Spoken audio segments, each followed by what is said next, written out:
Lillian the Waters in the Living Truth series. Pure reality. From the steps, there appears to be growth, advancement, and continual progress in one's life and affairs. But from the mountaintop, all this ceases, for here perfection is established from eternity.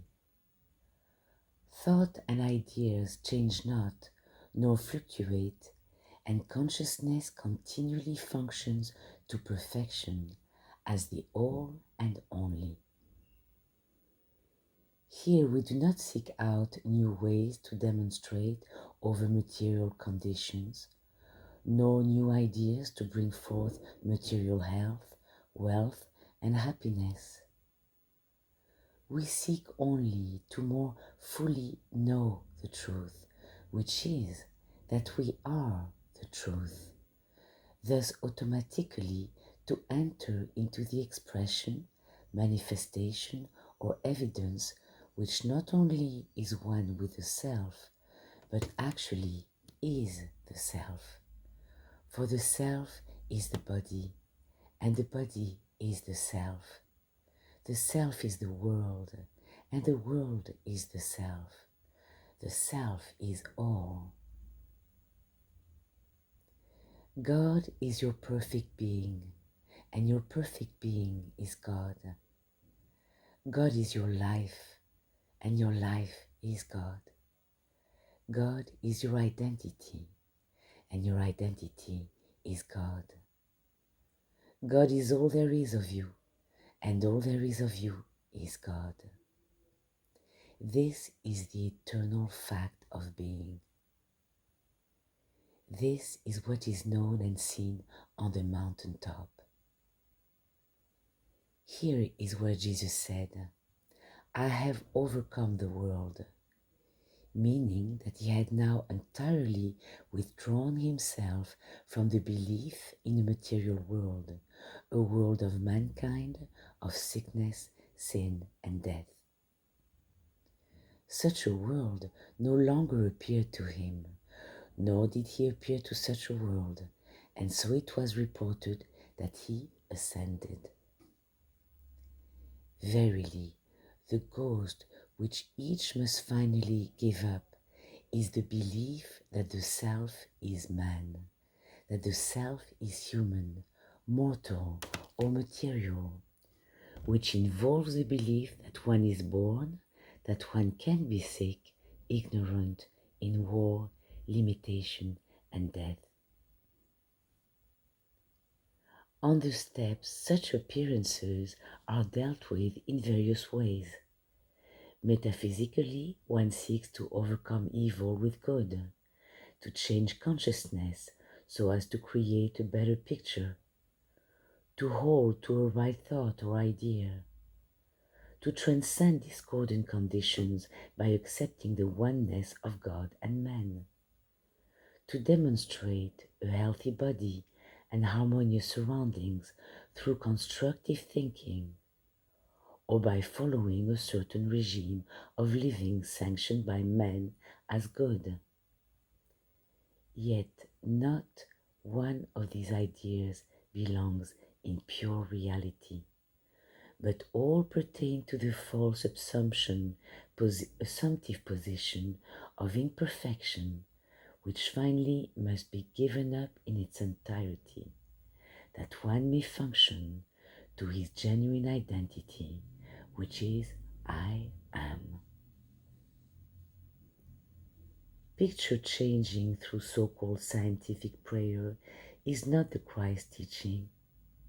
Neither are practices which constitute living the truth of any actual value whatsoever. Nothing that one can think or practice in the false assumptive belief can ever return him to the true and the real. For the fact is, the I is never man, and is never in any state but the one and the only. Not until the false belief that the self is man is exploded, repudiated, and abandoned by the individual, and he perceives and accepts his self and being to be God and not man, shall he be released from the false assumptive position and from all that it includes. Yea, our victory has nothing to do with personal behavior, prayer, demonstration, or the overcoming of evil in any way, but our victory is our awareness of and identification with pure reality. I am the truth. I am God being. I am He. Then it is seen that the evidence of well-being is not to be looked for in materiality, but in the real self, mind, body, and universe. Look not to material appearances for evidence of spiritual perfection, nor as proof of your understanding of reality. Only when you disclaim all material evidence shall the world of pure reality stand intact before you.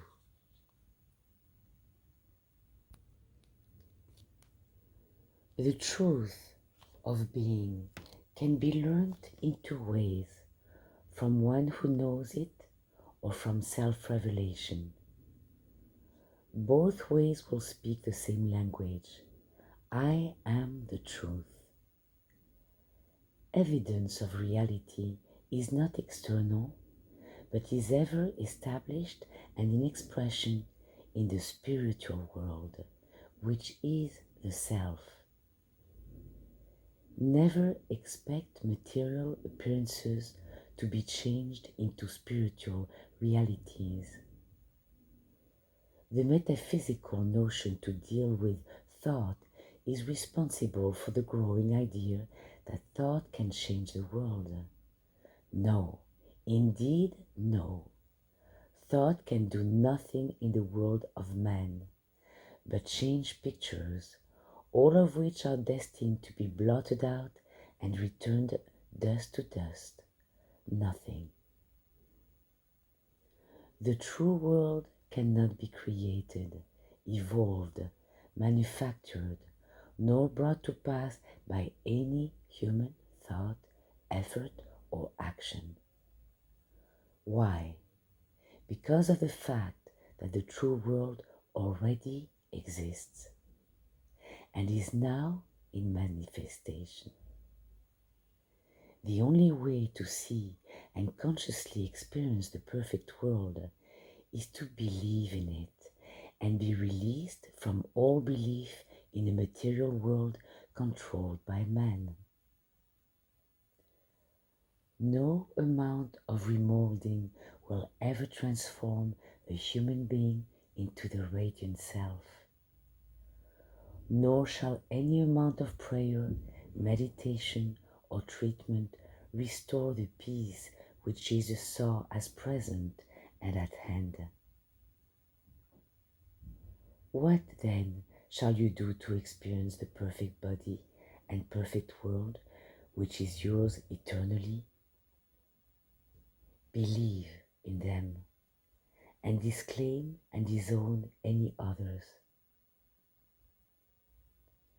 For instance, one time while pruning rose buzzes, a large thorn became deeply embedded in one of my fingers, so that to appearances the finger was greatly swollen and discolored and pained exceedingly.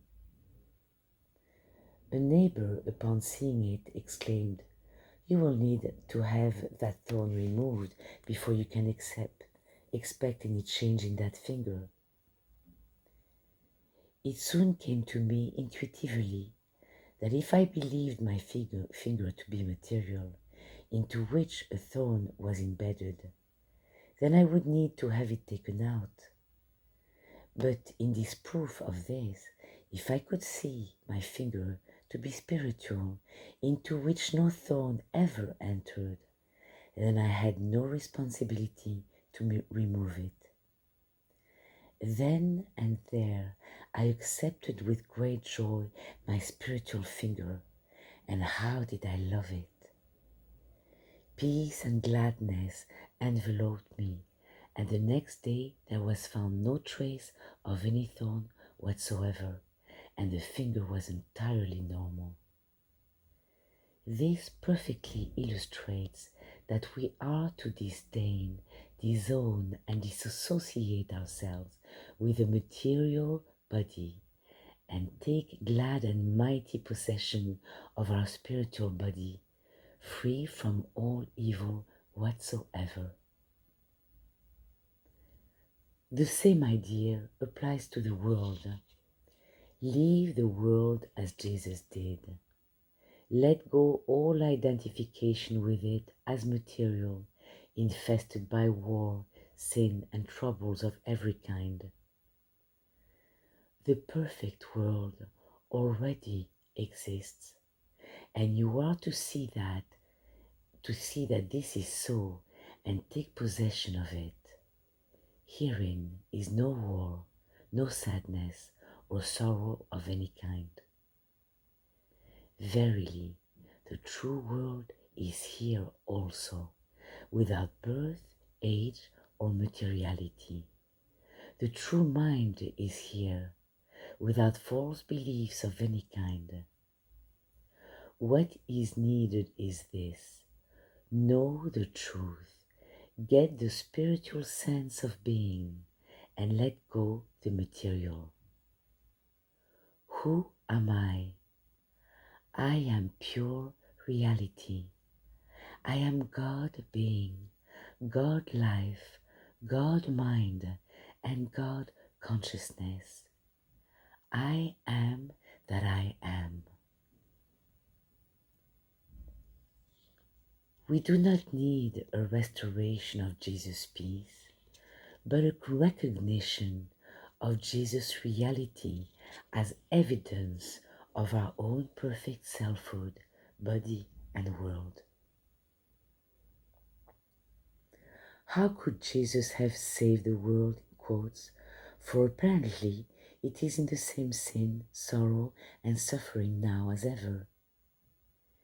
In just one way, within himself, as the I Am, he saw the truth about the world. That is, he saw the one world as the only world, perfect from eternity. Did Jesus overcome any false or evil world? No.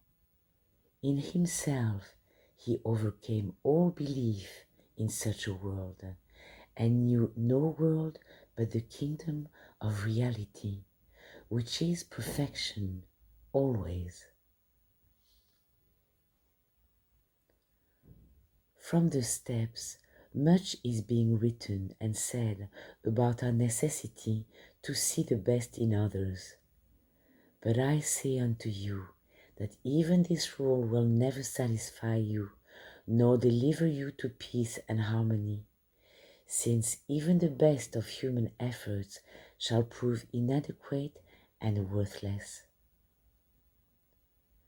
The question is not, what are you seeing and thinking about others, but who are you, and with what mind are you thinking? Until you see that you are the perfect self, never having been another, the very best of your human thoughts and endeavors shall utterly fail and perish. Once you take your true identity as the God Self, the perfect mind, you will need no training or ennobling of the human mind, for to you there will be no others, as the Self sees the Self only. This is automatic and natural, effortless and without thought. Judge yourself first, and before you practice judgment of another. From what mind are you judging? And from what viewpoint do you see? If thou seest man, personality, then thou art man. And if thou seest God, the perfect self, thou art God, the perfect self. Verily, I judge no man. I see my world perfect. Quotes. Why, even of yourselves judge ye not what is right? I tell thee, thou shalt not depart thence until thou hast paid the very last mite.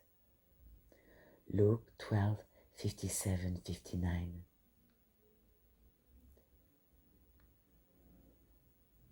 The time comes when everything believed in from the steps shall prove vain, useless, and futile, for no amount of mind culture or right behavior is sufficient to save anyone. I say unto you, thou art made whole. There is but one being, thou art that. There is but one mind and one body, thou art that. And there is but one world, thou art that. He that believeth not this eternal truth of being is condemned already, because he has not believed in the name of his own self and being. Listen, never can you think true thoughts except as the true and perfect being. Never can you let go the sense of another's personality until you have let go the sense of your own. Whenever you sense other than peace, love, and harmony in another, ask yourself, who am I? Such false impressions come to you only because you have not identified yourself with the one I. As a person, never can you see beyond your own limited, imperfect viewpoint. Only when you see and believe, I am He, not personality.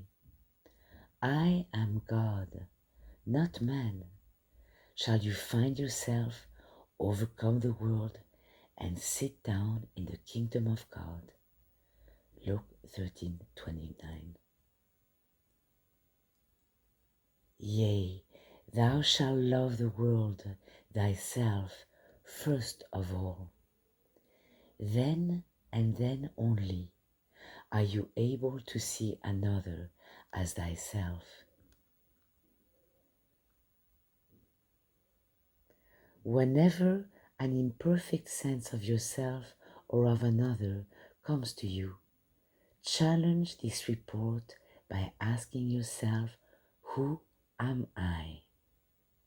Then, without any other means of or effort, the false sense will subside and soon entirely vanish. Spirit is all, and all is spirit. Once you see and accept this to be so, you will think, love, and live in a new way. You will begin to withdraw from false appearances, and in answer to the question, who am I? There will continually come the blessed answer, I am perfect being. I am He. I am that I am.